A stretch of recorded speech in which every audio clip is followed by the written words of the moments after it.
अस्सलाम वालेकुम क्लास। आज हम साइकोलॉजी के लेक्चर में पढ़ेंगे थिंकिंग का लास्ट जो हमारा एक टॉपिक रह गया हम उसको कवर करेंगे। थिंकिंग के बारे में हमने काफ़ी डिटेल से पढ़ा है। सबसे पहले हम चले थे, हमने थिंकिंग के फर्स्ट लेक्चर में क्या देखा था कि थिंकिंग क्या होती है, उसके क्या फीचर्स होते हैं, उसके क्या टूल्स होते हैं। उसमें हमने देखा था कि हमारे पास कंसेप्ट होते हैं, इमेजरी होता है, लैंग्वेज होती है। लैंग्वेज को आगे फर्दर हमने डिस्क्राइब किया था, लैंग्वेज की कुछ स्टेजेस पढ़ी थी। फिर हमने क्या देखा कि थिंकिंग की टाइप्स कौन कौन सी होती हैं। उसमें से एक रियलिस्टिक थी, एक ऑटिस्टिक थी। रियलिस्टिक में थिंकिंग में हमारे पास रीजनिंग वगैरह आ जाती थी, प्रॉब्लम सॉल्विंग के कुछ आगे और टाइप्स थी, रीजनिंग की टाइप्स थी। और हमने ऑटिस्टिक थिंकिंग पढ़ी थी, उसकी भी कुछ टाइप्स थी। तो आज का जो हमारा लेक्चर है वो हमारी रियलिस्टिक थिंकिंग की टाइप से रिलेट कर रहा है। This is the last lecture of your topic of learning. इसमें हम देखेंगे क्रिएटिव थिंकिंग क्या होती है सबसे पहले। तो अब हम क्रिएटिव थिंकिंग को डिस्कस करना स्टार्ट करते हैं।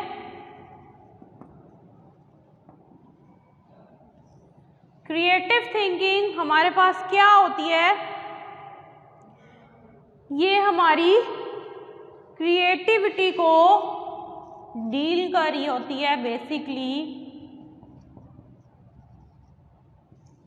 क्रिएटिविटी क्या होती है, डिफरेंट साइकोलॉजिस्ट और डिफरेंट जो बिहेवियरिस्ट हैं वो इसके बारे में हमें डिफरेंट पॉइंट ऑफ व्यू जो है वो देते हैं। क्रिएटिविटी क्या होती है, गिलफोर्ड हमें बताते हैं कि ये हमारी वो एबिलिटी होती है जो हमें डाइवर्जेंट थिंकिंग पे हेल्प कर रही होती है। डाइवर्जेंट थिंकिंग हमारे पास क्या होती है, जैसे ये हमारे पास एक चीज़ लिखी हुई है, ये हमारे पास एक चीज़ है, तो डाइवर्ज मीन्स यहाँ से यहाँ भी जाना, यहाँ भी, इधर इधर इधर इधर इधर और इधर।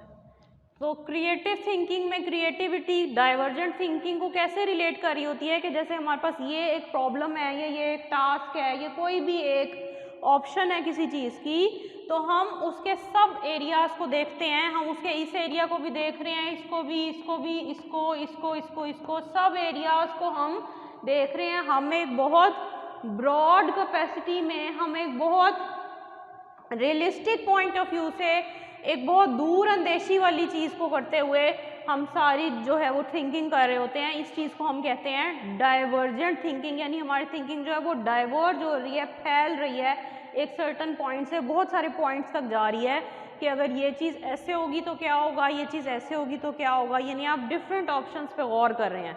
तो गिलफोर्ड ये कहते हैं कि डाइवर्जेंट थिंकिंग जो है वो क्रिएटिविटी कहलाती है। जो इंडिविजुअल्स क्रिएटिव थिंकर्स होते हैं उनकी थिंकिंग बहुत ज़्यादा डाइवर्जेंट होती है। वो चीज़ के, बातों के हर पहलू को, हर ऑब्जेक्ट की हर ऑप्शन को जो है वो देख रहे होते हैं। ठीक है जी।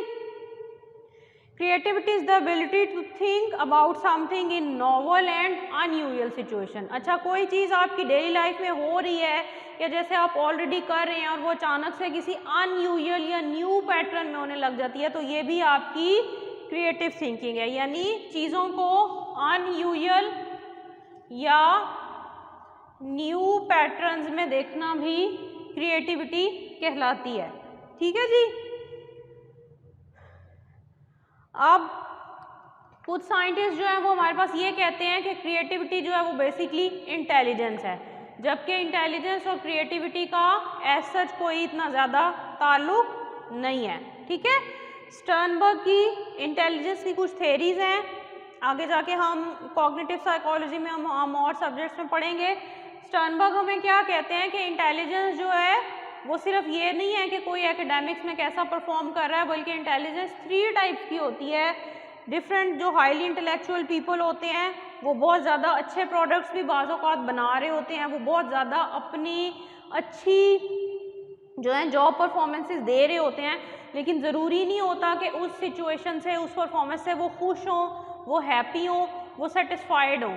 तो क्रिएटिव थिंकिंग हमारे पास क्या है बेसिकली कि आप अनयूजुअल और न्यू सिचुएशंस में भी अपनी जो थिंकिंग है उसको इंडल्ज करके इन्वॉल्व करके रखें और आप उस थिंकिंग से हैप्पी रहें। आप डाइवर्जेंटली थिंक करें कि अगर एक चीज़ ऐसी है तो नेक्स्ट टाइम वो इस तरह से भी हो सकती है, इस तरह से भी रिलेट कर सकती है, ठीक है। यानी क्रिएटिविटी जो है वो एक लार्ज अम्ब्रेला है और उसके नीचे बहुत सारी चीज़ें आ रही हैं, ये कोई फिक्स पैटर्न नहीं है थिंकिंग का, ठीक है जी। Creative people are above average in intelligence but every intelligent person is not necessarily creative. यानी हर क्रिएटिव पर्सन जो है वो इंटेलिजेंट होता है।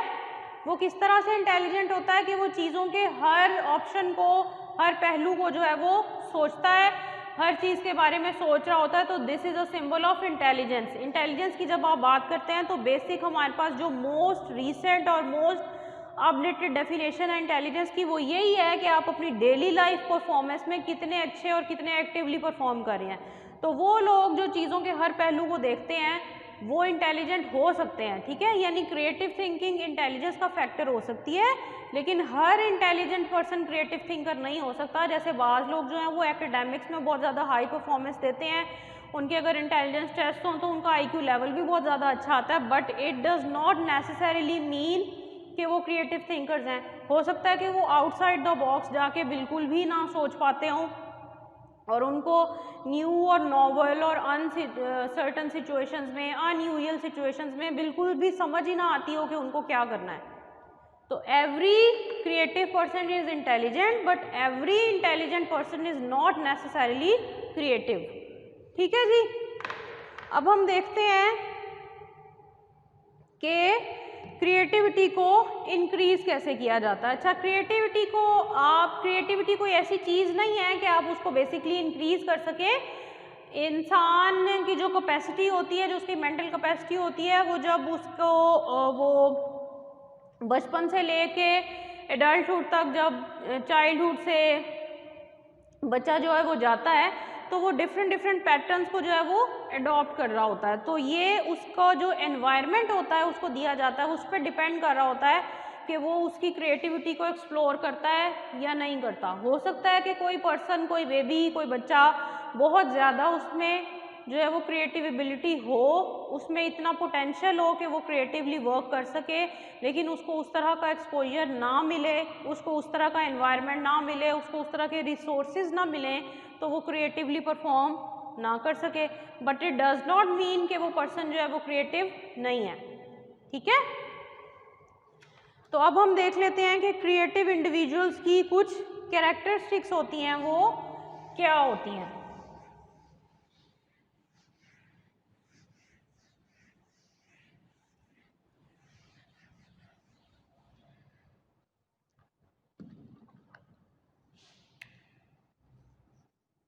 Characteristics of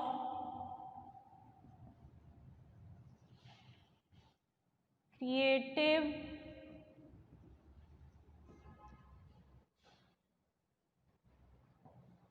इंडिविजुअल्स, ठीक है जी। क्रिएटिव इंडिविजुअल्स की क्या कैरेक्टरिस्टिक्स हमारे पास होती हैं। फर्स्ट कैरेक्टरिस्टिक ये होती है कि वो लेस कंफॉर्मिंग होते हैं,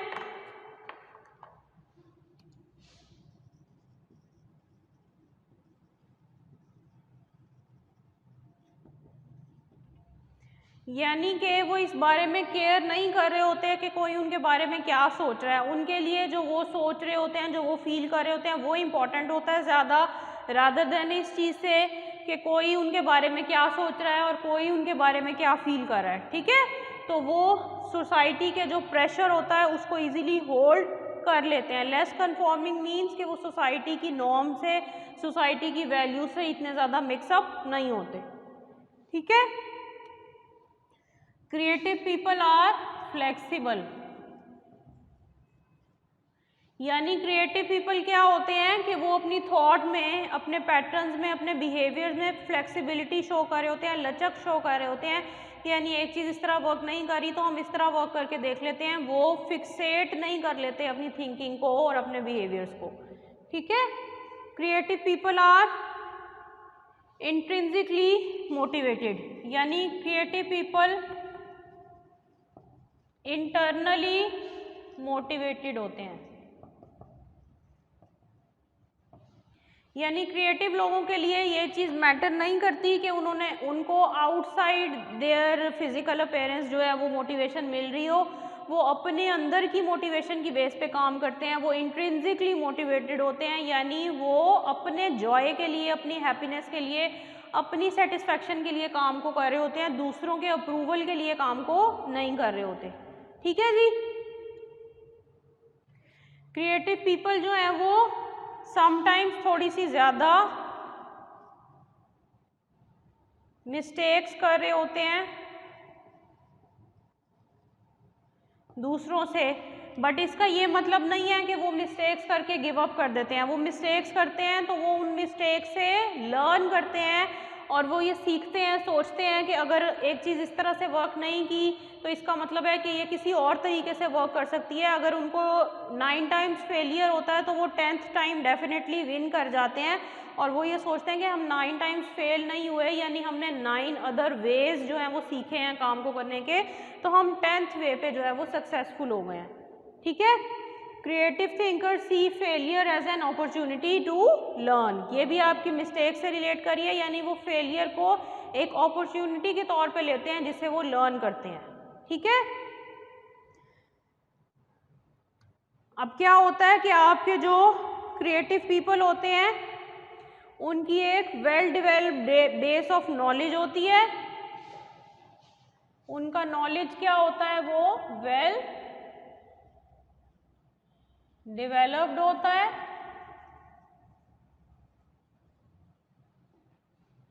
वो क्या करते हैं कि अगर किसी चीज़ का नहीं भी नॉलेज होता तो जब वो किसी काम को बार बार करते हैं और किसी चीज़ के वो हर पहलू पे सोचते हैं, डाइवर्जेंट थिंकिंग करते हैं, तो उनका एक बहुत वेल डिफॉर्म्ड और well developed pattern of knowledge बन जाता है चीज़ों के बारे में। वो नॉलेज उनको आइंदा फर्दर और चीज़ों को एक्सप्लोर करने में भी हेल्प कर देता है। ठीक है जी।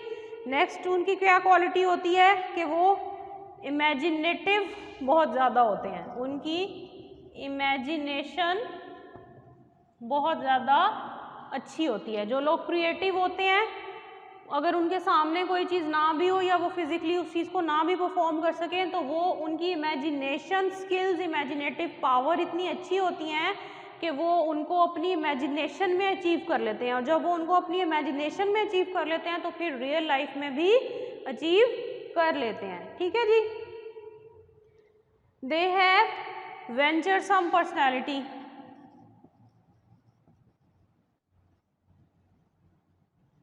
वेंचरसम मीन्स कि ये लोग एडवेंचरस होते हैं, ये एडवेंचर करना पसंद करते हैं, ये न्यू चीज़ों को करना उनको जो है वो अच्छा समझते हैं। ये चीज़ों को, एडवेंचर्स को करने में या कुछ डिफरेंट रूटीन लाइफ से हट के काम करने की चीज़ों को एक अच्छा सोर्स ऑफ जॉय जो है वो समझते हैं, उन चीज़ों से प्लेजर लेते हैं जो कि आम रूटीन से, आम चीज़ों से हट के हो रही होती हैं। ठीक है जी।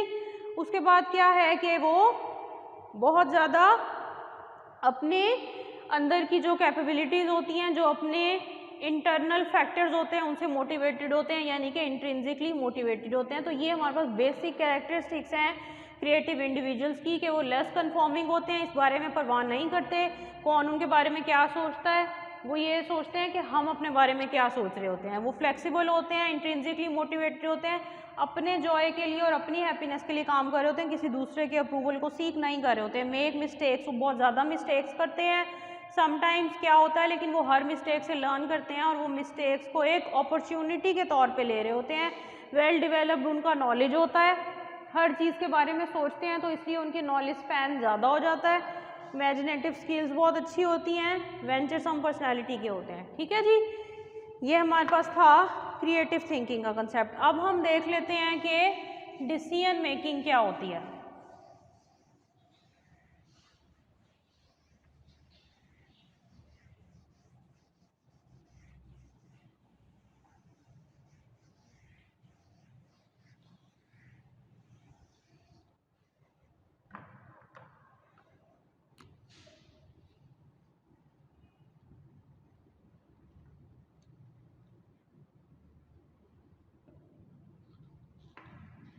डिसीजन मेकिंग आपकी वो एबिलिटी होती है जो आपको हेल्प करती है इस चीज़ में कि आप चीज़ों के ऑल्टरनेटिव्स को भी कंसिडर करें।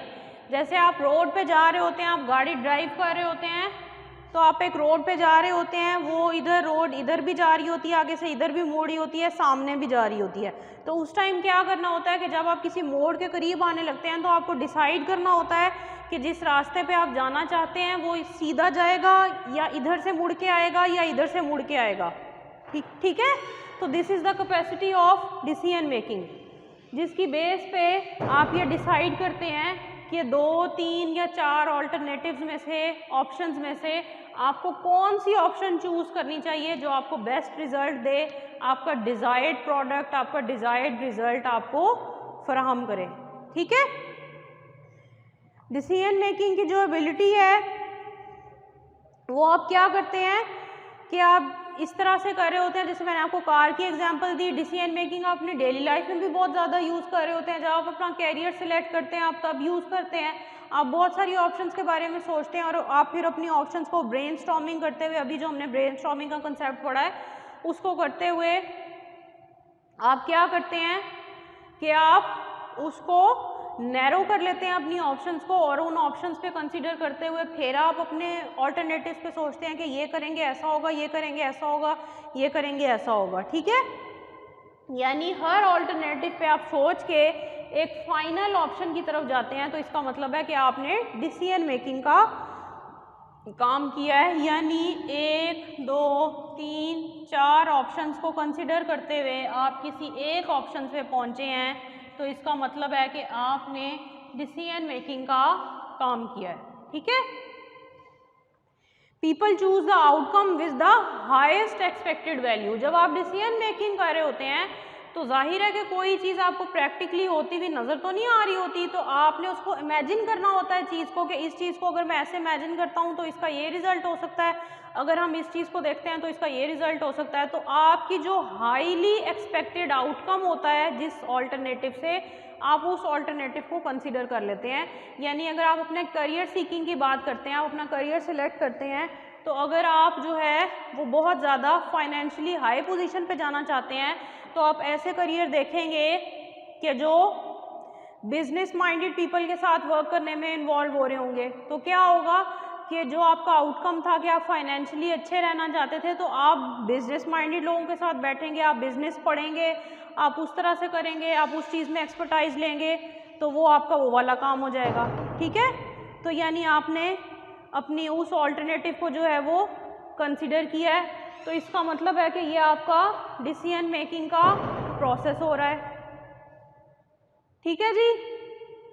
आप जब हाईली एक्सपेक्टेड वैल्यू को रेट करते हैं तो समटाइम्स आपको उस टाइम अपनी चॉइसेस का भी पता चल जाता है। जब आप 2, 3, 4 ये अगर 1, 2, 3, 4 आपने ऑल्टरनेटिव्स लिखे हैं, सपोज कि इसमें से ऑल्टरनेटिव नंबर 3 जो है वो आपको सबसे ज़्यादा पसंद है, तो आप क्या होगा कि इस पे आप ज़रा ज़्यादा वर्क कर लेंगे, आप इसकी ज़्यादा ब्रेनस्टॉर्मिंग कर लेंगे, इसकी बेस पे जो आपको आइडियाज़ जनरेट होंगे फिर आप उसको रेट करके एक स्पेसिफिक ऑल्टरनेटिव को कंसिडर करेंगे। यानी आपने डिसाइड कर लिया है कि आपने क्या करना है।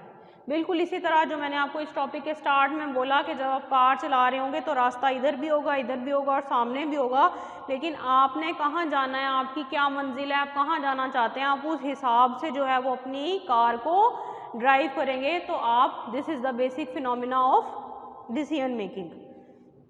जब आप डिसीजन मेकिंग कर रहे होते हैं तो जो आपकी लाइकिंग्स और डिसलाइकिंग्स होती हैं वो भी आपके डिसीजन मेकिंग को अफेक्ट कर रही होती हैं। समटाइम्स कोई ऐसा ऑल्टरनेटिव जो आपको बहुत ज़्यादा अच्छा आउटकम दे रहा हो, लेकिन अच्छा आउटकम आपके लिए लाइकेबल ना हो, वो आपको अच्छा ना लग रहा हो सोचने में, तो आप क्या करेंगे कि आप किसी ऐसे आउटकम की तरफ चले जाएंगे जो इतना अच्छा रिजल्ट नहीं दे रहा होगा, लेकिन वो आपको पर्सनली डिसलाइक नहीं आप उसको कर रहे होंगे। ठीक है। तो ये चीज़ आपकी पर्सनल लाइकिंग और डिसलाइकिंग से भी अफेक्ट हो रही होती है। तो स्टूडेंट्स यहाँ पे हमारा ख़त्म होता है थिंकिंग का चैप्टर और ये हमारा लेक्चर भी ख़त्म होता है। इस लेक्चर में हमने देखा कि हमारे पास क्रिएटिव थिंकिंग क्या होती है, हमने उसकी डेफिनेशन देखी, उसके फीचर्स देखे, उसके बाद हमने उसकी कैरेक्टरिस्टिक्स देखी, फिर हमने डिस्कस किया कि कैरेक्टरिस्टिक्स ऑफ जो हमारे पास क्रिएटिव इंडिविजुअल्स थी वो क्या क्या थी। ठीक है। 5, 6 हमने उनकी कैरेक्टरिस्टिक्स देखी, हमने उनके कंपोनेंट्स देखे, फिर हमने देखा कि डिसीजन मेकिंग क्या होती है। हमारे पास कुछ ऑप्शंस होती हैं, उन ऑप्शंस की बेसिस पे हम कुछ सिलेक्शन ले रहे होते हैं, उस सिलेक्शन को देख के हम कुछ बायसेस में भी जा रहे होते हैं। तो ये सारा हमारा यहाँ पे थिंकिंग का टॉपिक जो है वो क्लोज हो गया है। नेक्स्ट टाइम हम पढ़ेंगे आपके इंडिविजुअल डिफरेंसेस के बारे में। तो यहाँ पे हमारा आज का लेक्चर भी और ये टॉपिक भी ख़त्म होता है। थैंक यू, अल्लाह हाफिज़।